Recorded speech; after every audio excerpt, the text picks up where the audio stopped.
This 39 Dunedin News Bulletin proudly brought to you in association with Alex Campbell's Menswear.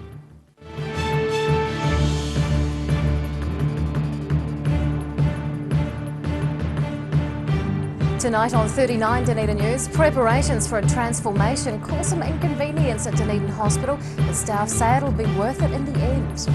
It's been 75 years since women first joined the police force, and former staff are being sought for nationwide celebrations.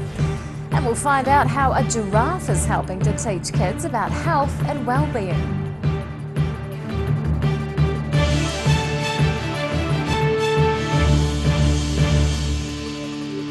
Good evening, Dunedin. I'm Rebecca Dupree.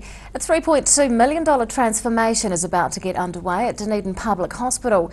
Better equipment and more space are at the fore of a redevelopment of the current gastroenterology department, and staff say the temporary inconvenience is a small price to pay for improving essential services. Getting an idea of what the future will hold. After more than 2 years of planning, the redevelopment of Dunedin Hospital's gastroenterology department is about to get started. It's work that staff are excited about, particularly as the need for the sector expands nationally. Bowel cancer is quite in focus on the media at the moment, and there is quite a high group, particularly in the south of the South Island, that have the potential for bowel cancer due to various reasons. And what we're trying to do here with our procedures, particularly colonoscopy, is detect the cancers early enough so that we can remove them endoscopically. The new purpose-built facility will allow staff to be ready for a national rollout of the bowel screening program in coming years. The government-funded redevelopment is coming at a cost of $3.2 million, with some of that money being used to set up the 5th floor as the department's temporary home. Kempen is pleased with the large sum, which she says will see the Dunedin department fitted out with equipment no one else has in New Zealand. We've really pushed for state-of-the-art processes, particularly around cleaning the endoscopes. In the last 2 years, the Standards Australia and New Zealand have put out a reprocessing standard, which is very, very stringent in light of issues overseas with cross-infection between patients. Kempen says the development has come at a perfect time, allowing the department to meet the changing standards. She's confident the new expanded space will also have a positive impact on several hospital departments outside gastroenterology. At the moment, as I said, we do procedures in other areas which impacts on their services. You know, if we've got a spot in radiology to do some of the procedures, that means that other things aren't getting done. So by making sure that we can do a lot of our own stuff in-house, that will free up resource for other areas. Staff will move to the temporary 5th floor site in the next few weeks, where they'll stay until early next year. Following the move, the entire old unit is to be demolished and rebuilt from the inside out, much to the delight of everyone involved in the lengthy planning process. Ruby McAndrew, 39 Dunedin News. Jamie Joseph is starting some of his lesser-known players for the Highlanders friendly with the Crusaders in Oamaru. The team currently has 9 players on international duty for New Zealand, Fiji and Japan. As a result, Joseph has named a number of replacement provincial players for tomorrow's game. He says the situation isn't unique to the Otago side, with several other teams facing similar line-up decisions. Yeah, I think it's a challenge for all the teams, not just the All Blacks and the Highlanders, but the South Africans are going through the same thing, the old Wallabies as well. So you can pretty much see that, you know, all of the test players are going to be pretty tired at the end of a test campaign in June. And I guess the key really is that one of the big reasons we won the championship last year was everybody that got an opportunity to play really contributed really well, and we're relying on that this year. The friendly game will mark the Highlanders' debut for halfbacks Tiahu Toma and Jamie Booth. Joseph hopes the match will serve as a good build-up for the team ahead of games in both South Africa and Argentina. It's been 75 years since the first group of women joined the New Zealand Police Force. It's a milestone that is being celebrated nationwide, with several events planned in the coming weeks, and local officers are putting the call out for former staff to take part. Policing and justice for all. 75 years ago, a group of 10 women began their training to become officers in the New Zealand Police. It's a milestone that Dunedin Sergeant Kate Saxton is taking time to reflect on during this anniversary year. I imagine it must have been incredibly challenging for those initial women coming into such a male-dominated environment. There were a lot of conditions on women joining the police back then. They had to be unmarried and able to use a typewriter, amongst other things. Celebrations throughout the country are being planned for early next month to honour the anniversary. Saxton is keen to put the call out for any former staff to join in with the occasion. We would really encourage as many former police staff as possible to get involved. It's a fantastic opportunity to celebrate, and we really put the message out there that if there are any former female employees, whether they are sworn staff or police employees, if they haven't contacted us already, to get in touch with us so that they can be involved in those celebrations. After 8 years with the New Zealand Police, Saxton says what attracted her to the career in the first place is still the reason she does it. For me, it was really about people, about having a really good opportunity to make a tangible difference to people's lives and actually contribute in quite a meaningful way, and that's really what it was all about for me. As part of the 75th anniversary celebrations, a baton relay is beginning in Bluff and will travel the length of the country. It'll arrive in Dunedin early next month. Daryl Baser, 39 Dunedin News.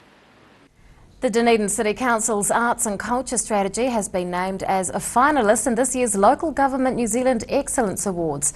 The Tiara Toy Strategy has seen the council lead initiatives such as the Warehouse Precinct revitalisation and the push to become a UNESCO City of Literature.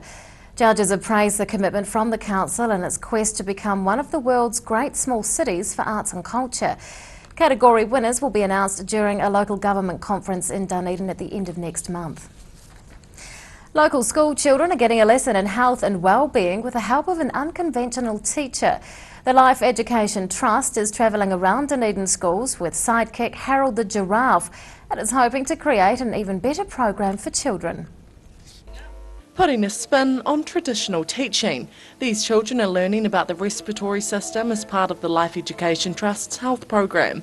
In this particular session they're going to see Harold going to visit one of his friends, Dan the Diver, and we're going to be learning some more about breathing. We'll get to work with some of the equipment that we have in the classroom, Carpet Kid.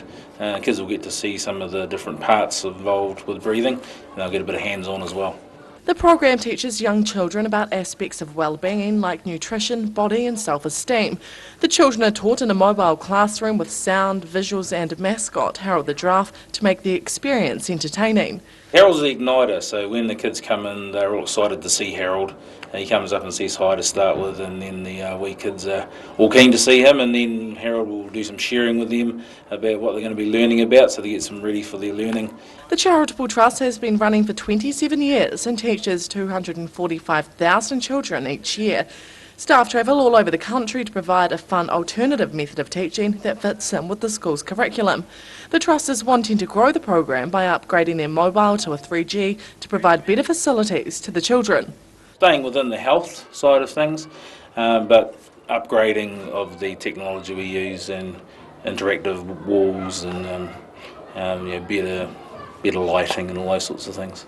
The program will travel to 4 other primary and high schools as part of the tour at the end of the month. Annabelle Dick, 39 Dunedin News. Still to come on 39 Dunedin News, we take a look at what's on offer in an upcoming food design conference, and Worldwide Knit Day draws residents out of their homes.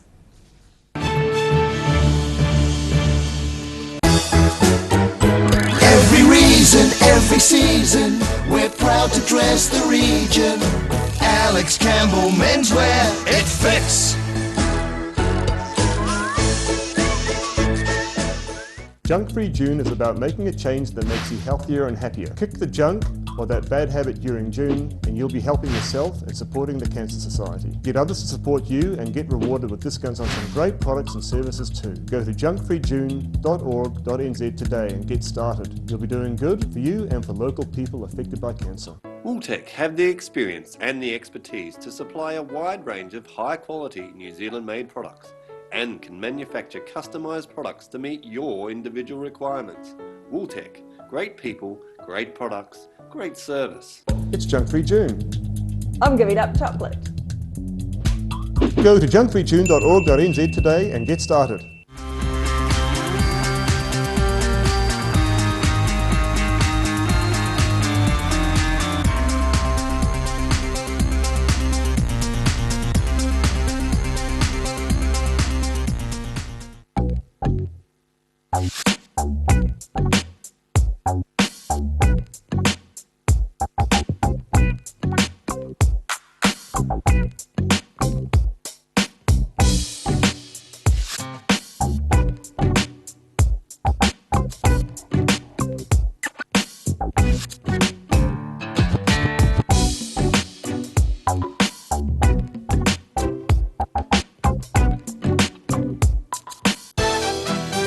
She's 21 metres long with a 6.7 metre beam. She can support diving, seafloor mapping and sampling, deep water measurements, and has onboard laboratories. She has a range of 1,000 nautical miles, which means the Polaris 2 can take your studies further than you ever thought possible. My name's Will Raymond, and this is My Place in the World. Take your place in the world. Driving Miss Daisy is a safe, friendly and reliable companion driving service. Hello Jean, where are we off to today? We form genuine friendships with our clients and help them to remain independent.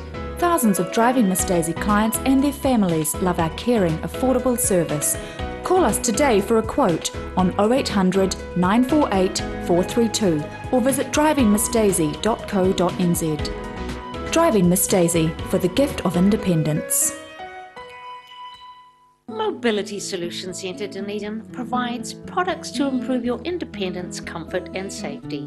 Contact the team at 4777 195 or visit mobilitysolutioncentre.co.nz. Thinking of services for older people? Think Enliven. Enliven is a service philosophy where people come first.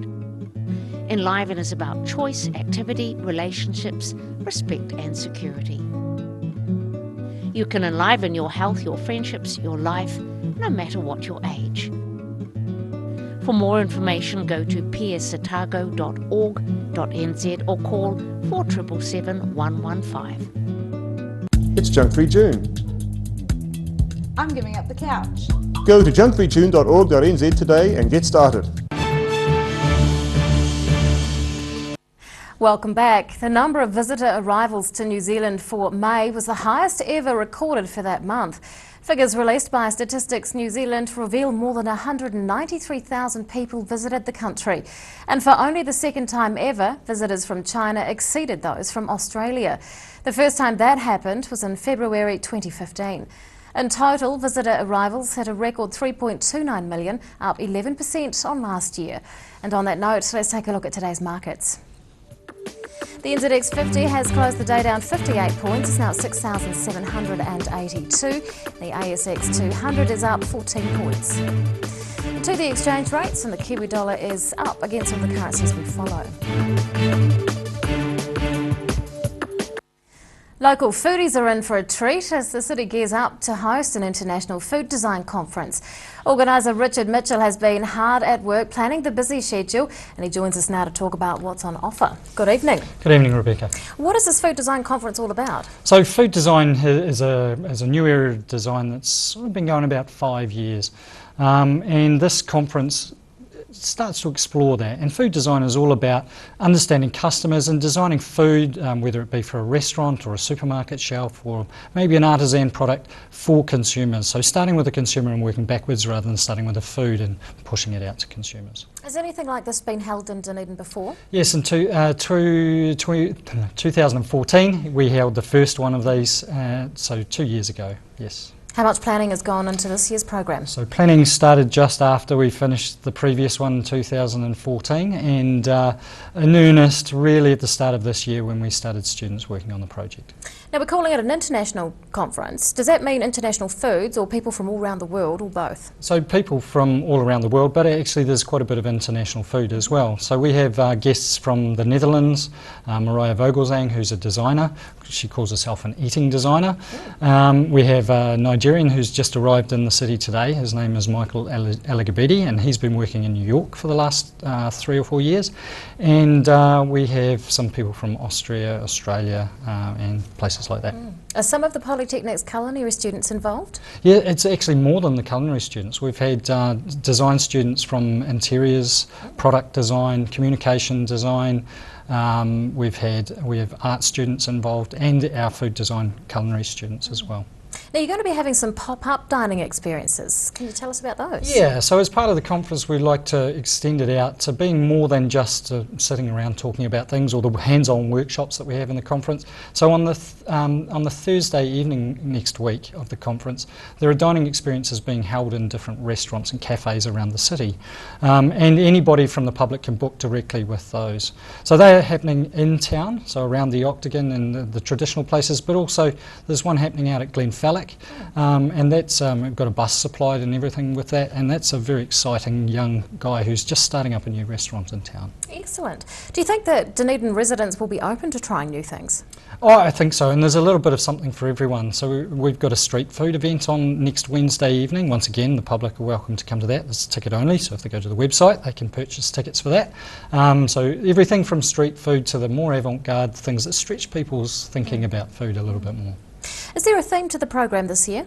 Yes, it's the human touch. So it's actually how humans are influencing the food systems that we have. So everything from the way we make things, but also the way we think about waste and things like that. So having a lighter touch on the planet, if you like.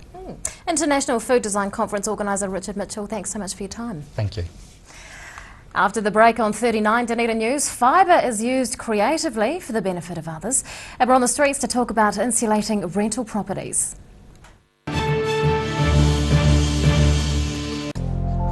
Emu oil has been used for centuries to support joint mobility and tired muscles. Also helpful for supporting healthy skin. Available as oil or in capsules. Go to www.silverhorn.co.nz to order emu oil today. It's Junk-Free June. I'm giving up the couch. Go to junkfreejune.org.nz today and get started.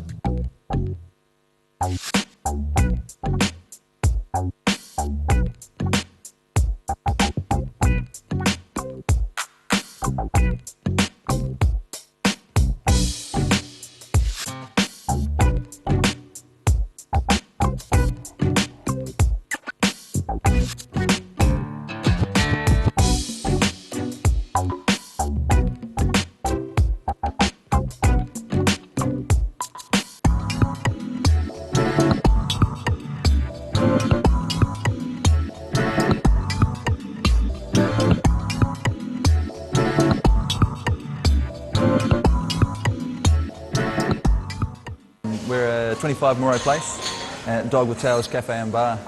So we take coffee very seriously.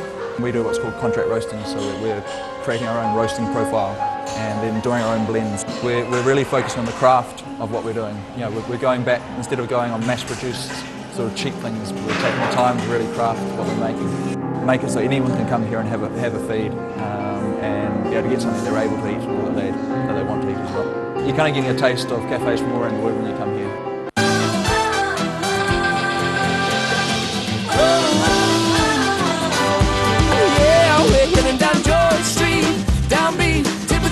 To the people we meet on southern skies. Take your place, take your place, take your place in the world. Take your place, take your place in the world. Wooltech have the experience and the expertise to supply a wide range of high-quality New Zealand-made products and can manufacture customised products to meet your individual requirements.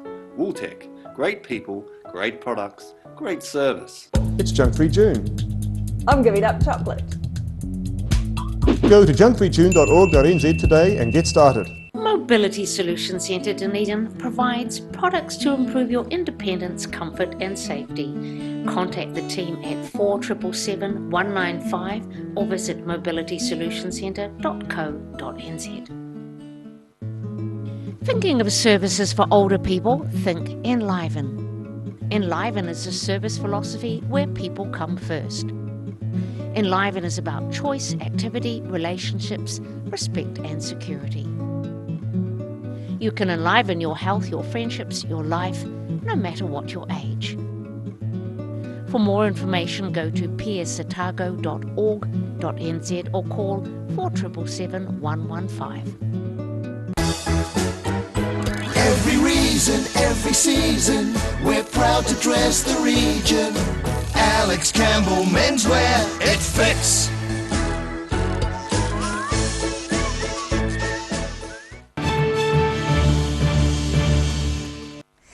Welcome back. Residents are knitting up a storm in honour of Worldwide Knit in Public Day. The Dunedin Creative Fibre Club hosted a public event to get residents out of their homes and interacting with other knitters, and their efforts will be helping others. stitching in numbers. These residents are putting their sewing needles to use as part of the Worldwide Knit in Public Day. We decided we'd have it here in the library today. We come into the library occasionally and sit and knit and hopefully get other people to come along and talk to us. Over a dozen residents turned out to take part in the event at Dunedin City Library. It's aimed at getting knitters out of the home to interact with other enthusiasts about knitting problems and ideas. Club members say they're not the only one getting something out of it though. A few of them are knitting for the Prem unit. There's, I think you might have seen a tiny hat. And some are knitting singlets for pregnancy help. And we knit for Women's Refuge and we knit for the Presbyterian Support. The event is the biggest knitter run event in the world. The Dunedin Creative Fibre Group have been taking part in it for the past 6 years. Members say they're trying to recruit younger residents to take up the skill so they can keep the art form alive. I'm hoping that next generation will come on and do a lot of knitting and find the joy and fellowship from it. The group are growing their public events to once a month in the hope of attracting more residents to pick up the talent. Annabelle Dick, 39, Dunedin News.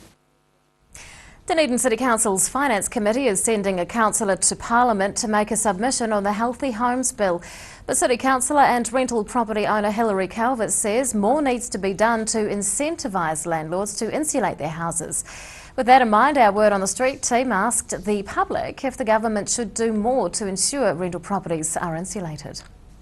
I think the situation, I've had 2 daughters come through university in Dunedin, and I think the situation in the flats is a disgrace. I think landlords should be held to account. They need a warrant of fitness for accommodation. They're making loads of money out of the students, and it's all one way. They need to come up with higher standards. Insulation of homes is particularly important for the health of the population. I know that as in my experience as a geriatrician.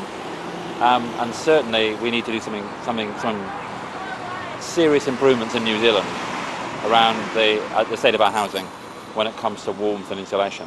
Yes, but then there's the fear of them putting the students' rents up, and there's always that fear, isn't there? I'm going to have to do this because the government says.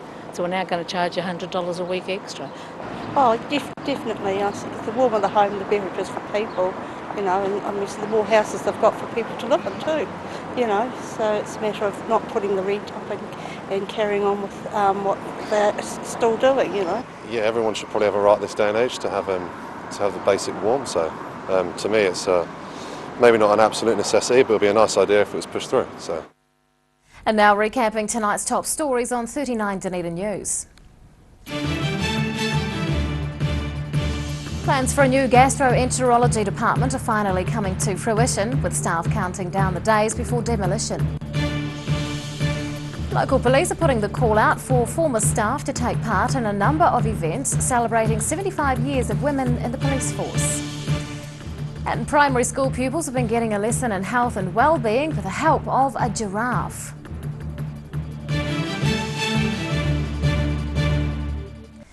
It's time now to find out what's going to be in Thursday's Otago Daily Times, and we're joined by Craig Page. Good evening. Good evening. Yeah, we've got a story about some worrying times down at the Otago University. There's a review underway of the Humanities Division with job cuts a distinct possibility at the end of it.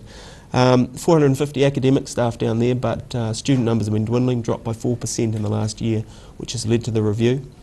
The review's now underway, due to finish early July, and we'll know then how many jobs are likely to go, but a bit of a concern. Lovely story and a bit of a win for the little people here. New Zealand Post announcing they were going to get rid of 6 post boxes around town. That didn't sit well with, and I can call them elderly residents because they aged in 80s and their 90s, but they lived in an aged care home, and they weren't happy with losing their post box in Balmacewen Road, so bombarded New Zealand Post with some emails and letters as well, and phone calls, and word today that New Zealand Post has backtracked, given them a reprieve for a year. They'll be able to keep their post box in the meantime. So that's good work. It is good for them. And finally, the All Blacks are on a day off from training, but out and about in North Dunedin and student area, calling unannounced at various student flats with chocolate biscuits for morning tea. So we spoke to several students who met them, including one who didn't realise it was Kieran Reid, didn't know who the All Blacks were when they arrived at the front door. But and of course, in tomorrow's paper, we'll have the All Black squad due to play Wales, and hopefully some Highlanders players in there. Nice one. That's tomorrow's ODT. Thanks, Craig. Thank you. Time now for local weather. This 39 Dunedin News weather update proudly brought to you in association with Silverhorn's Emu Oil. And here is our city view. It's taken of train tracks. And around the city at 3 o'clock today, 16 degrees for both the central city and the Taieri, 17 at the Gardens. To the situation, and a trough will develop east of the country tomorrow with the airflow tending southwesterly. A ridge of high pressure will move in on Saturday.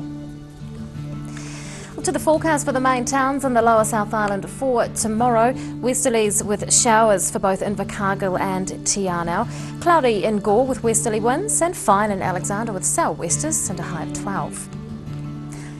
It's going to be a fine one with sou'westers for Queenstown, Oamaru, Wanaka and Twizel, all expected to hit 12 degrees.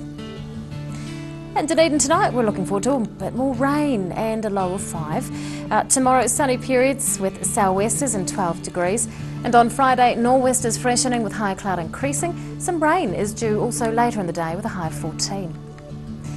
And the Otago Pallet fires tidal and fishing information. And high tide tomorrow morning is at 5:30, bright and early. Low tide follows at 25 past 12. And fishing conditions look good as tomorrow, especially at 10 minutes to 2.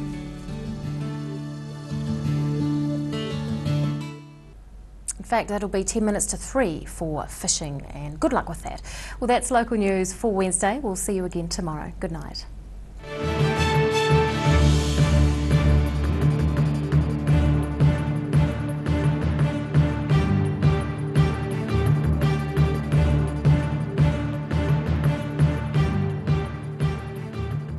This 39 Dunedin News Bulletin proudly brought to you in association with Alex Campbell's Menswear. Supporting local content so you can see more of New Zealand on air.